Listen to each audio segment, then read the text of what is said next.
Hello friends, my name is Deepak and today I am going to talk about vaginal delivery. You can see stages: stage 1 dilation, stage 2 birth and stage 3 after birth delivery. And you can see epidemiology and benefits of vaginal delivery for mother and for infant. And next one is types of delivery and stages of labor and risk and complications of vaginal delivery and contraindication of vaginal delivery. So we have to start this video from here. You can see two images, image number 1 and image number 2. So image number 1 is showing that undilated cervix. You can see undilated cervix. This is cervix and undilated cervix.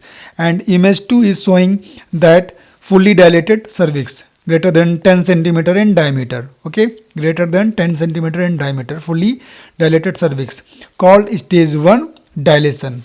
Stage 1 is called dilation. Okay, and next one is stage 2 birth.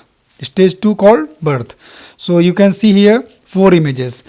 Image number 1, presentation of head, and image number 2, rotation and delivery of anterior shoulder. You can see here, and image number 3, delivery of posterior shoulder. You can see here, and image number 4, delivery of lower body and umbilical cord. You can see here.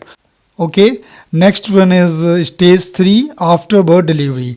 So here is stage 3 after birth delivery, and you can see two images, image number 1 and image number 2. So image number 1 is showing placenta detaches. You can see here placenta detaches, and image number 2 is showing placenta and membranes exit through vagina. You can see placenta and membrane exit through vagina. So stage 3 is called after birth delivery. So here is a paragraph. A vaginal delivery is the birth of babies in humans through the vagina, also called the birth canal. It is the most common method of childbirth worldwide. It is considered the preferred method of delivery with lower morbidity and mortality than cesarean section or C-section. So talk about epidemiology. In United States, 70% of births in the United States in 2019 were vaginal deliveries, and global 80% of births globally in 2021 were vaginal deliveries. Let's talk about benefits of vaginal delivery. For mother, benefits for the mother include avoiding surgery and resulting quicker recovery time and shorter hospital admission, quicker onset of lactation, decreased complications in future pregnancies including placenta previa. And let's talk about infants. Benefits for infant include develop microbiota from exposure to the bacteria from the mother's vagina, while the microbiota of babies born by cesarean section have more bacteria associated with hospital environments. Decreased infant respiratory conditions including infant respiratory distress syndrome, transient tachypnea of the newborn and respiratory related NICU admissions, improved immune function possibly due to the infant's exposure to normal vaginal and gut bacteria during vaginal birth. Types of vaginal delivery. So here is types of vaginal delivery, and you can see vacuum assisted delivery in this image. Here is vacuum and this is vacuum assisted delivery. So different types of vaginal deliveries have different terms. A spontaneous vaginal delivery called SVD occurs when a pregnant woman goes into labor without the use of drugs or techniques to induce labor and delivers their babies without forceps, vacuum extraction or a cesarean section. An induced vaginal delivery is a delivery involving labor induction where drugs or manual techniques are used to initiate labor. Vaginal delivery can be either spontaneous or induced. An assisted vaginal delivery called AVD or instrumental vaginal delivery occurs when a pregnant woman requires the use of special instruments such as forceps or a vacuum extractor to deliver her baby vaginally. It is usually performed when the pregnancy does not progress during the second stage of labor. If the goal is to avoid the adverse effects of pushing that a cardiac patient may experience, it may also be performed in this case. Both spontaneous and induced vaginal delivery can be assisted. Examples of instruments to assist delivery include obstetrical forceps and vacuum extraction with a vacuum cup device.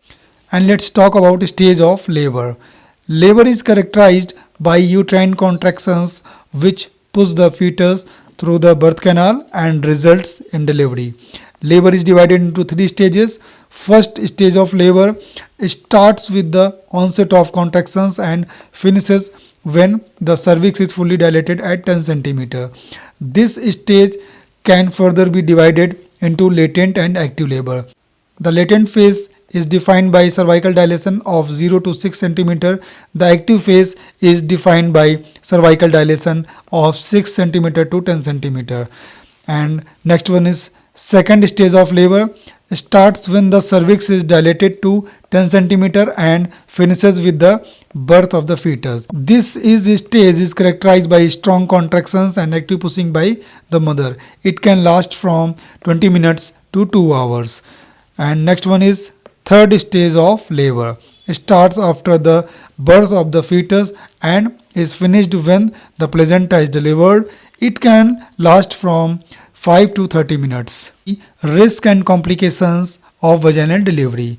So complications of vaginal delivery can be grouped into the following criteria: failure to progress, abnormal fetal heart rate tracing, intrapartum hemorrhage and postpartum hemorrhage. First one is failure to progress. Occurs when the labor process slows or stops entirely, indicated by slowed cervical dilation. Factors that place a woman's pregnancy at a higher risk include advanced maternal age, premature rupture of membranes, PROM, and induction of labor. Oxytocin, a uterotonic agent, can be administered to augment labor. Caesarean section is also commonly considered when the pregnancy fails to progress. With a caesarean section, there is a higher chance that the uterus will become infected or that thromboembolic complications will occur. There is also high chance of death. Abnormal fetal heart tracing suggests that the fetal heart rate has slowed during labor due to head compression, cord compression, hypoxemia or anemia. Uterine tachysystole, the most common adverse effect of oxytocin, usually as a result of a problematic dosage, can result in non-assuring fetal heart racing. It can usually be reversed when oxytocin infusion is decreased or stopped. If the abnormal fetal heart rate persists, the uterine tachysystole continues. Tocolytic remedies such as terbutaline may be used. Afterward, the beneficial and uterine tone has returned to baseline and fetal status is stable. Oxytocin as a labor augmenting agent may be resumed. The persistence of an abnormal fetal heart rate may also indicate that a caesarean section is necessary. Next one is intrapartum hemorrhage. Intrapartum hemorrhage is characterized by the presence of copious blood during labor. The bleeding may be due to placental abruption, uterine rupture, placenta excrete, undiagnosed placenta previa or vasa previa. Caesarean section is indicated. And last one is postpartum hemorrhage. Postpartum hemorrhage is defined by the loss of at least 1000 ml of blood accompanied with symptoms of hypovolemia within 24 hours after delivery. Typically, the first symptom is excessive bleeding accompanied by tachycardia. Significant loss of blood may also result in hypotension, nausea, dyspnea, and chest pain. It is estimated that between 3% and 5% of women giving birth vaginally will experience postpartum hemorrhage. Risk factors include fetal macrosomia, preeclampsia, and prolonged labor. Prevention consists of administering oxytocin at delivery and early umbilical cord clamping. Postpartum hemorrhage is usually attributed to uterus atony when the uterus fails to contract after delivering the baby. And here is contraindications to vaginal delivery. Spontaneous vaginal delivery at term is preferred outcome of pregnancy, and according to the International Federation of Gynecology and Obstetrics will be recommended if there are no evidence-based clinical indications for cesarean section. However, there are some contraindications for vaginal delivery that would result in conversion to cesarean delivery. The decision to switch to cesarean delivery is made by healthcare provider and mother and is sometimes delayed until the mother is in labor. The first contraindication is breech birth. Presentations occurs when the fetus buttocks or lower extremities are poised to deliver before the fetus upper extremities or head. The three types of breech positions are footling breech, frank breech and complete breech. These births occurs in 3% to 4% of all term pregnancies. They usually result in cesarean section because it is more difficult to deliver the baby through the birth canal, and there is a lack of expertise in vaginal breech delivery, and therefore fewer vaginal breech deliveries performed. It is also associated with cord prolapse and an elevated risk for birth defects of breech babies. Controversy and debate surround the topic due to different views on the preferred route of delivery when breech presentation occurs. Some health professionals believe that vaginal breech delivery can be safe alternative to planned cesarean in certain instances. And next contraindication is complete placenta previa. Occurs when the placenta covers the opening of the cervix.